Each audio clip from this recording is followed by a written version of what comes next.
Et puis à Moscou, les festivités ont lieu demain. Les Russes célèbrent eux aussi la victoire sur l'Allemagne nazie par un grand défilé. C'est une tradition depuis la chute de l'URSS, une manière d'exhiber aussi l'arsenal militaire. Évidemment, cette année, le contexte est très particulier au moment de la parade. Les esprits seront tournés vers la guerre en Ukraine.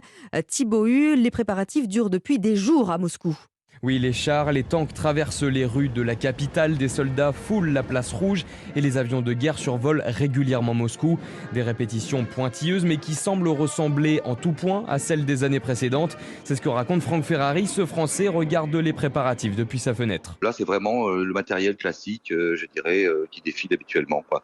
Les avions, c'était pareil, donc il se passe strictement rien, juste une parade. Et si le matériel militaire déployé est sans grande surprise, c'est le discours de Vladimir Poutine très attendu qui sera au centre de l'attention.